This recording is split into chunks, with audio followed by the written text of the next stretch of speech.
ሴቶች ማለት ነው ትዳር አይወጣላቸው። ለምን እንደሆነ ታውቃላችሁ? ራሳቸውን እንደ ቆንጆ ስለሚያዩ ሁሌም የሚወደዱ ነው የሚመስላቸው። ውድ ያልፍብሻል። እሺ ሁሉም ኃላፊ ነው፣ ያልፍብሻል። ኦኬ።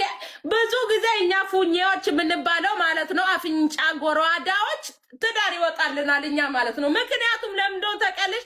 በጣም ኩሩዎች ነን። በጣም ኩሩ ራሳችን ሁሉም ቦታ አንገኝም እኛ ማለት ነው። ሁሉም ቦታ አንገኝም ውዴ። በጣም ለራሳችን ክብር አለን።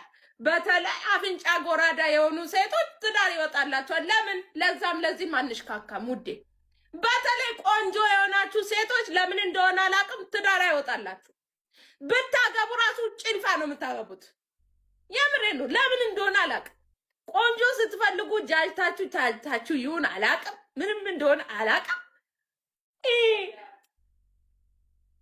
አንቺ ማለት ነው እድሜሽ የሚሄድ አይመስልሽም? ቆንጆ ነሽ። በቃ የዛሬ ዓመት 21 የዛሬ 3 ዓመት 21 የዛሬ 5 ዓመት 21 የዛሬ 10 ዓመት 21 ውዴ ሰውነትሽ እየጮለገ ነው የሚሄደው። አንቺ ብትዋሽን ሰውነትሽ አይዋሸንም። ነገርሽ ብዬ ነው። አይዋሸንም ውዴ፣ ሰውነትሽ አይዋሸንም፣ ይጮልጋል ውዴ።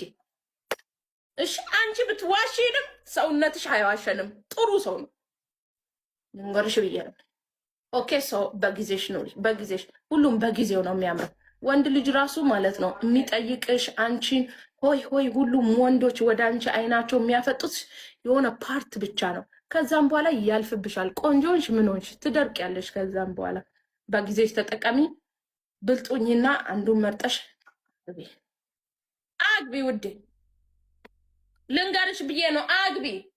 ለምን እንደሆነ ታውቃላችሁ? ማንም ሰው ይወለዳል፣ ያድጋል፣ ይማራል፣ ይመረቃል፣ ስራ ያገኛል፣ ያገባል፣ ይወልዳል። መጨረሻው ማግባትና መውለድ ነው። በቃ አሁን አስተሸዋር ልሸጥ ነው እንዴ?